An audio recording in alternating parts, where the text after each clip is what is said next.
एक छोटे से कमरे में एशिया के भिन्न भिन्न देशों के नीति निर्धारक बैठ करके मल्टी मोड ट्रांसपोर्टेशन सिस्टम पर सोच रहे हैं। आमतौर पर इस प्रकार के सेमिनार सिंगापुर में होते हैं, टोक्यो में होते हैं, कभी कभी बीजिंग में होते हैं। इस प्रकार के विषयों का नेतृत्व कभी भी हिंदुस्तान के नसीब नहीं होता है, लेकिन ये गुजरात का सौभाग्य और अहमदाबाद की कमाल है कि बीआरटीएस की सफलता ने एशिया के अनेक देशों को यहाँ खींच लाने के लिए सफलता प्राप्त की है। और इसलिए मैं इस शहर को हृदय से बहुत बहुत अभिनंदन करता हूं, बधाई देता हूं।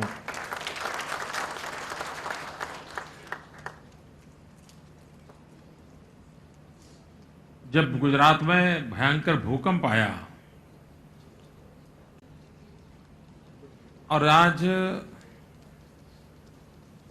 विश्व के सभी देशों के सामने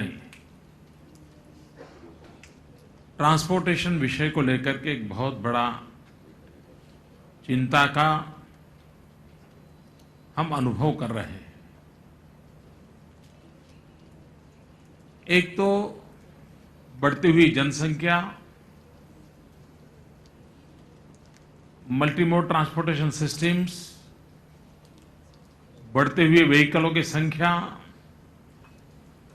इंसान को स्पीड की ओर अधिक लगाव, और दूसरी तरफ एनर्जी क्राइसिस। इन सभी सवालों के जवाब हमें एक साथ ढूंढने हैं ताकि लोगों को बस की सुविधाएं मिले, ट्रांसपोर्टेशन की सुविधाएं मिले, एनर्जी कंजर्वेशन में हम कुछ कंट्रीब्यूट करें, लोगों के समय की बचत करें, हमारी व्यवस्थाएं ऐसी हो कि जिसमें सामान्य मानवीय को सुरक्षा का एहसास हो। इन सभी पहलुओं पर अगर हमें सोचने में देरी की तो कितना बड़ा संकट पैदा हो सकता है, इसका हम अंदाज कर सकते हैं। आज किसी व्यक्ति को मुंबई जाना है, मुंबई में बसना है, तो सबसे पहले उसके दिमाग में समस्या ये आती है कि दिन भर में आऊंगा कैसे, जाऊंगा कैसे। वो 50 बार सोचता है, सबसे पहले समस्या ये आती है। आज हिंदुस्तान के कई शहर ऐसे हैं कि जिसमें डेस्टिनेशन पर पहुंचने के एवरेज टाइम 55 to 60 मिनट है। अभी हम गुजरात के अंदर भाग्यवान हैं, अहमदाबाद, सूरत जैसे शहरों में अभी भी, कि हमारा रीचिंग टाइम एवरेज 20 मिनट्स का है। लेकिन फिर भी चाहे 20 हो या कहीं पर 55 हो, कहीं पर 60 हो, ये अपने आप में इसको कैसे कम किया जाए और फिर भी सुविधा बढ़ाई जाए, एक बहुत बड़ी चैलेंज है। और उस चैलेंज को कैसे हम निभाएंगे।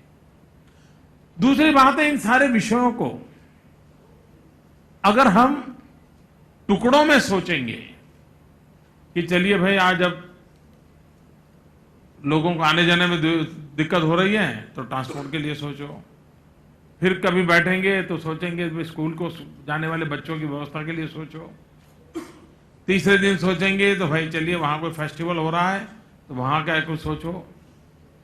अगर टुकड़ों में चीजों को सोचा जाएगा तो इन समस्याओं का कभी समाधान नहीं होगा। और इसलिए हमारे देश में और विशेष करके एशिया के कुछ देशों ने इस दिशा में काम किया है। उससे सीखते हुए हमने पूरे गवर्नेंस के मॉडल को विकसित करना पड़ेगा।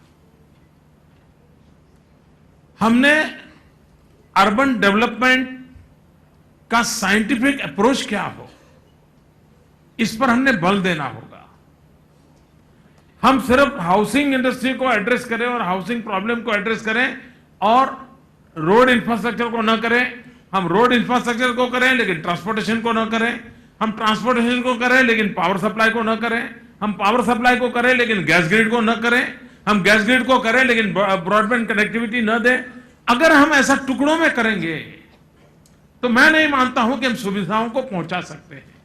और इसलिए एक इंटीग्रेटेड होलिस्टिक अप्रोच, और उसके लिए सबसे पहली जो मैं आवश्यकता हमारे देश में मैं ऐसा करता हूं कि जिस प्रकार से आईआईएम के अंदर भिन्न भिन्न प्रकार के कोर्सेज चलते हैं, एमबीए के भिन्न भिन्न प्रकार के कोर्सेज चलते हैं, ये समय की मांग है कि हमारे देश में जितना हो सके उतना जल्दी अर्बन मैनेजमेंट, अर्बन इनिशिएटिव्स को लेकर के यूनिवर्सिटीज में ह्यूमन रिसोर्स डेवलपमेंट पर विशेष ध्यान दिया जाए। एक्सपर्ट टैलेंट हमको तैयार करनी होगी जो इन बढ़ते हुए, क्योंकि गुजरात एक स्टेट है जहां मेरा आज 42% अर्बन पॉपुलेशन और 50% population dependent to the urban area है। अगर ये मेरी स्थिति है तो मेरे लिए आवश्यक बन जाता है आज इस प्रकार का साइंटिफिक नॉलेज रखने वाले ह्यूमन रिसोर्स भी उपलब्ध नहीं है। अगर कहीं कोई विदेश पढ़ करके आया तो ऐसे 2-4 लोग मिल जाएंगे कि जिनका इसी विषय पर मास्टरी की है। आवश्यकता यह है कि हमारे देश की गिवन सिचुएशन के संदर्भ में, एशियन कंट्रीज की गिवन सिचुएशन के संदर्भ में हम किस प्रकार का अर्बन मैनेजमेंट खड़ा कर सकते हैं, और जब अर्बन मैनेजमेंट का पूरा सोचते हैं तब जाकर के उसमें ट्रांसपोर्टेशन मुद्दा आता है। अब जैसे गुजरात जैसा प्रदेश है, बीआरटीए में हम सफल हुए, और कभी कभी मुझे लगता है कि हम बीआरटीए में सफल सिर्फ होते तो दुनिया का ध्यान नहीं जाता। हमारा दुर्भाग्य है कि हम कितना ही पसीना बहाएं, कितना ही अच्छा करें, लेकिन शुरू में किसी का उस पर ध्यान नहीं जाता है। जब दिल्ली में बीआरटी फेल हुआ तब गुजरात पे ध्यान गया। अगर दिल्ली फेल न गया होता तो हमारे सक्सेस की तरफ किसी की नजर नहीं जाती। हमारे यहां ज्योतिग्राम योजना 24 घंटे 3 फेज अनइंटरप्टेड पावर गुजरात के अंदर पिछले 5-6 साल से हम सप्लाई कर रहे हैं, सक्सेसफुली कर रहे हैं, लेकिन देश का कभी ध्यान नहीं गया। लेकिन अभी थोड़े दिन पहले जब पूरा हिंदुस्तान अंधेरे में फंस गया, 19 राज्य अंधेरे में फंस गए, तब लोगों को गुजरात का उजाला दिखाई दिया और वॉशिंगटन पोस्ट तक सबको लिखना पड़ा कि गुजरात है जहां एनर्जी की दिशा में ये सेल्फ सफिशिएंट है। तो ये दिल्ली में बीआरटीएस फेल गया, तब जाकर के गुजरात के, अहमदाबाद के बीआरटीएस प्रोजेक्ट की सफलता की तरफ दुनिया का ध्यान गया। मित्रों, ये बीआरटीएस की बात हो, कोई भी हो, एक बार लिख के रखिए, जब भी दिल्ली विफल जाएगा गुजरात सक्सेस करके दिखाएगा। Whenever Delhi fails, Gujarat succeeds.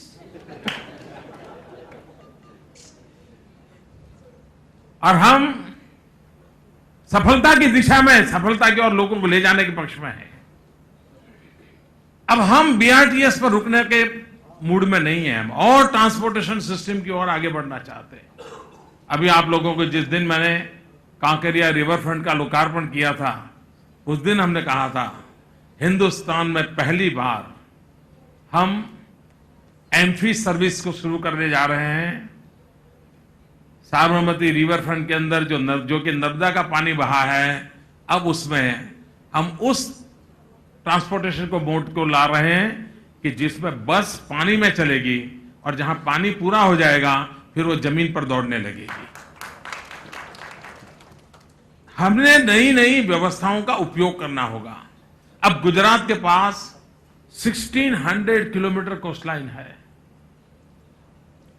लेकिन अभी तक ट्रांसपोर्टेशन के लिए भी ये 1600 किलोमीटर कोस्टलाइन का उपयोग होना चाहिए, इस पर ध्यान नहीं दिया गया। हम आने वाले दिनों में, और हम बीते हुए कल के गाने गाकर के दिन पसार करने वाले लोग नहीं हैं, रोज नए सपने देखते हैं और सपनों को साकार करने के लिए जी जान से जुटते रहते हैं। 1600 kilometre coastline with in state, हमारा पूरा ट्रांसपोर्टेशन मोड क्यों न बने, सारा हमारा जो बर्डन आज है उसको कितना % हम रिड्यूस कर सकते हैं। आज जो हमारे नेशनल हाईवेज हैं, मुझे अगर मुंबई से कोई लगेज आता है और मुंद्रा तक ले जाना है या मुझे कच्छ मांडवी तक ले जाना है, अगर वही लगेज को मैं समुद्री तट से ले आता हूं तो मैं पूरा ट्रांसपोर्टेशन का कितना प्रेशर कम कर देता हूं और सेफ्टी और सस्ता भी कर देता हूं। एनर्जी सेविंग का भी काम कर सकता हूं, एनर्जी सेविंग का भी काम कर सकता हूं।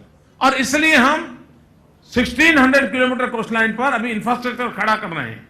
मुझे याद है, मैं जब छोटा था, स्कूल में पढ़ता था, अखबार पढ़ने का आदत थे, तो हर मुख्यमंत्री या मंत्री के मुंह से एक बात हम बचपन में पढ़ा करते थे, सुना करते थे कि गोगा दहेज फेरी सर्विस। मैं मुख्यमंत्री बना तो मैंने लोगों से सवाल पूछा कि भाई ये मैं बचपन से सुनता पढ़ता आया हूं, इसका हुआ क्या। मित्र, अखबार में तो हम चीज देखते थे, कागज पे फाइल पे कहीं नजर नहीं आती थी। अब मैंने उस बीड़ा उठाया है, मैं उस गोगा दहेज फेरी सर्विस को शुरू करने जा रहा हूं। अभी उसका इंफ्रास्ट्रक्चर का काम चल रहा है, दोनों तरफ चल रहा है। अब ये एक नया ट्रांसपोर्टेशन का मोड होगा।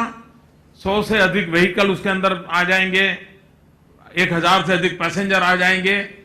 कितनी एनर्जी सेविंग होगा, कितना समय का बचाव होगा और कितना एग्जिस्टिंग ट्रांसपोर्टेशन सिस्टम के प्रेशर को वो कम करेगा। यानी हम उस दिशा में जा रहे हैं। मित्रों, मेरे गुजरात के लाइफलाइन है नर्मदा, लेकिन सिर्फ पानी बहता रहे तो वो लाइफलाइन रहेगी ऐसा मैं नहीं मानता। मैंने कुछ लोगों को अभ्यास करने में लगाया है कि गुजरात के हार्ट में से निकलने वाली 500 किलोमीटर का कैनाल है, मेन कैनाल, क्या उसके अंदर हम ट्रांसपोर्टेशन की व्यवस्थाओं को विकसित कर सकते हैं। लोगों को फंड भी मिल जाएगा, प्रेशर भी कम होगा और कम से कम लगेज तो ले जा सकते हैं।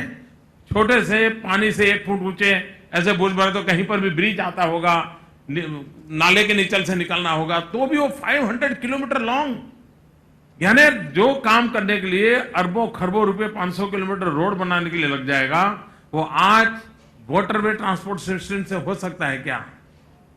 हम इसको कैसे आगे बढ़ाएं। मेट्रो ट्रेन अहमदाबाद में, सूरत में, बड़ौदा में मेट्रो ट्रेन की दिशा में आगे बढ़ रहे हैं।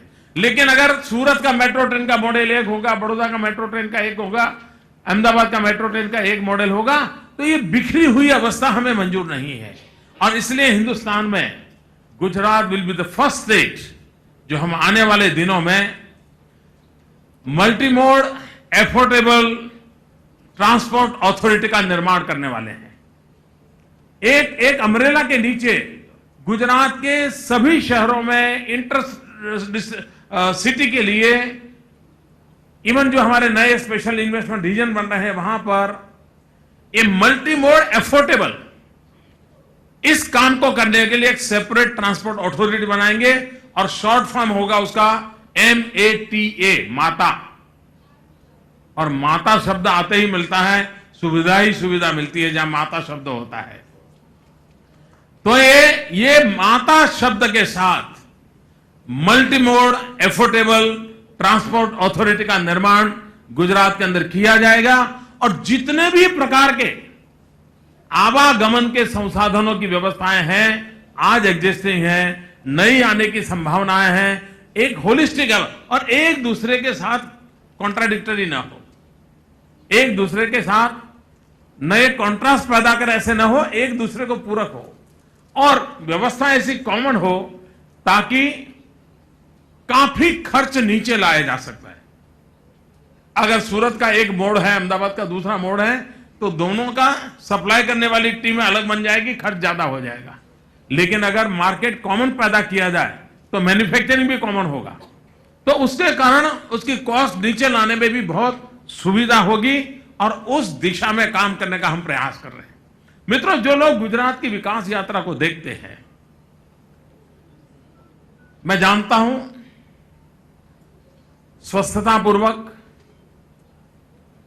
बारीकियों से चीजों का एनालिसिस करने का स्वभाव समाज में कम होता जा रहा है। अध्ययन करके चीजों का मूल्यांकन करने की आदत कम होती जा रही है। और इसलिए बहुत से अच्छे इनिशिएटिव होते हैं जिस पर किसी का ध्यान जाता नहीं। क्या कारण होगा कि बीआरटीए का नाम, उस मार्ग का नाम हमने जनमार्ग रखा होगा? क्या कारण है कि हजारों करोड़ रुपयों की ये गोल्डन वैल्यू की जमीन हमने इस प्रकार से इस काम के लिए लगा दी होगी? वरना ये इसकी कीमत जाए तो हजारों करोड़ रुपए की कीमत की जमीन है जिस पर आज बीआरटीएस दौड़ रही है। लेकिन अगर स्टडी करके इतने अरबों खरबों रुपए खपाना, कुछ लोग कहते हैं कि इतने बढ़िया, मेरी आलोचना क्या हुई है? मेरी आलोचना ये हुई है कि इतना बढ़िया बस स्टेशन की क्या जरूरत थी? मुझे कभी कभी ये गरीब सोच वाले लोग होते हैं, उन पर बड़ी दया आती है।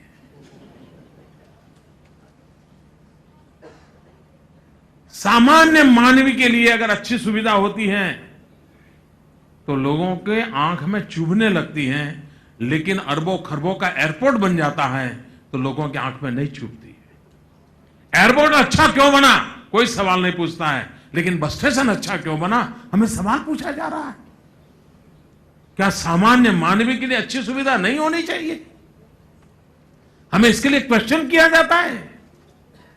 और ये कुछ लोगों की मानसिक दरिद्रता होती है। और मुझे एक कथा बराबर याद रहती है, बहुत सालों पहले की घटना है और सत्य घटना है। मैं महसाना के प्लेटफॉर्म पे खड़ा था और वहां पर भीख मांगने वाला एक इंसान अपने हाथ के अंदर, किसी ने ब्रेड दिया होगा तो ब्रेड ऐसे डुबो डुबो करके खा रहा था और बड़े चाव से खा रहा था। मेरी यूं ही नजर गई, मैंने देखा उसके हाथ में कुछ है नहीं, तो ये ब्रेड जो है उसको ऐसे डुबो डुबो कर कैसे खा रहा है?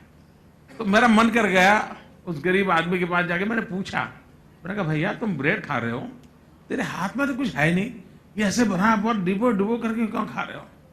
तो उसने मुझे जवाब दिया, उसने कहा साहब ऐसा है, अकेली ब्रेड टेस्टी नहीं लगती है, तो मैं मन से सोचता हूं कि मेरे हाथ में नमक है और नमक के मैं डुबो करके मैं उसको खा रहा हूं। मैंने कहा यार कल्पना ही करनी है तो सीखट की कर, नमक की क्यों कर रहा है? लेकिन वो गरीब आदमी, उसका कल्पना दारिद्र्य इतना था कि वो उससे बाहर नहीं जा सका। मित्रों, आप गुजरात के अध्ययन करेंगे तो देखेगा कि जो गरीबों की भलाई के काम है उसको ऊंचाई पर ले जाने की हमारी सोच है।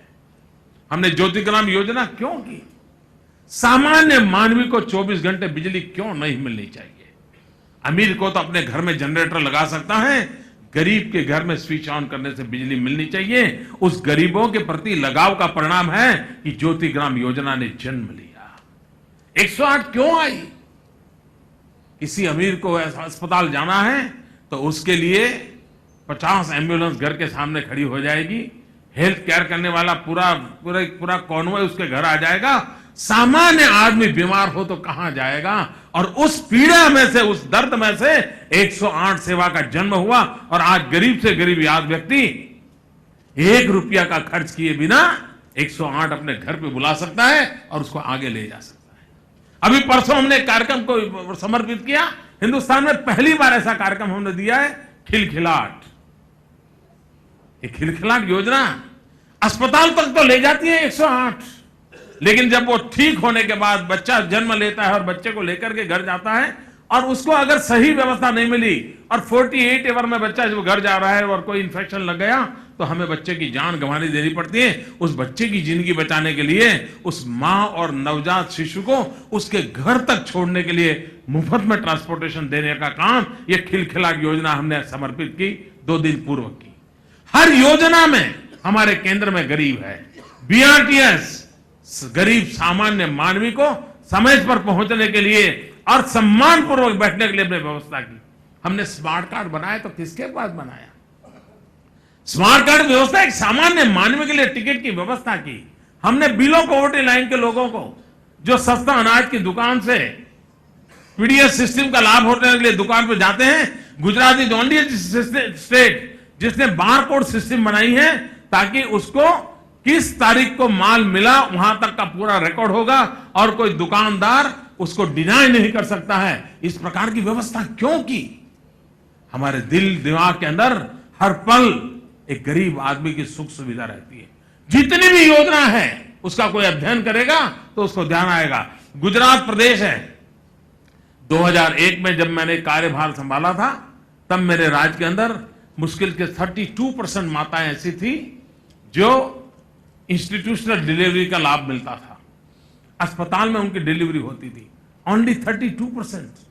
भाइयों बहनों, गरीबों के लिए योजनाएं बनाई, चिरंजीव स्कीम लाए, सरकार ने हिस्सा लिया, पब्लिक प्राइवेट पार्टनरशिप को मॉडल लाए, नई व्यवस्थाएं खड़ी की और आज मैं गर्व से कहता हूं कि मेरे राज्य के अंदर करीब 96% इंस्टीट्यूशनल डिलीवरी होती है। गरीब माताओं की प्रसूति अस्पताल में होने लगी है, यहां डॉक्टरों की मदद से होने लगी है। ये स्थिति हम लाए क्यों?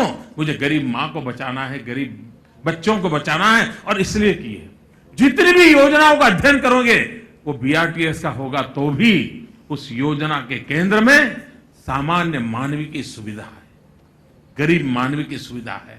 उस प्रेरणा से काम हो रहा है और तब जाकर के बीआरटीएस सफल होती है, तब जाकर के ये योजनाएं सफल होती है और उस योजना को सफल करने की दिशा में प्रयास करते हैं। आने वाले दिनों में हम यहां पर हमारे यहां एक जापान के साथ मिलकर के डेडिकेटेड इंडस्ट्रियल कॉरिडोर खड़ा हो रहा है। वो भी एक ट्रांसपोर्टेशन सिस्टम के अगल बगल में डेवलपमेंट का पूरा मॉडल है, वो भी होने वाला है। हम कैनाल नेटवर्क का उपयोग करना चाहते हैं, हम कोस्टल नेटवर्क का उपयोग करना चाहते हैं, हम इंटर डिस्ट्रिक्ट का ट्विन सिटी का प्लानिंग करने जा रहे हैं जिसको ट्रांसपोर्टेशन सिस्टम प्राथमिकता से जोड़ना चाहते हैं। यानी इतने विषयों के इनिशिएटिव दिमाग में भरे पड़े हैं जिसको धरती पर उतारने के सपने लेकर के काम कर रहे हैं। उसमें ये जो एशिया की कॉन्फ्रेंस हो रही है, वो एशिया की कॉन्फ्रेंस हमें भी नई दिशा और दर्शन देंगे, नई शक्ति देंगे, नए विचार देंगे और उसको लेकर के हम इस शहर के सामान्य मानवी की सुख सुविधाओं में और अधिक बढ़ोतरी कर पाएंगे। मुझे आपके बीच आने का अवसर मिला, आप सबसे बात करने का सौभाग्य मिला। मैं अहमदाबाद म्युनिसिपल कॉर्पोरेशन का बहुत आभारी हूं और इस इनिशिएटिव के लिए उनका अभिनंदन करता हूं। जय जय गरवी गुजरात।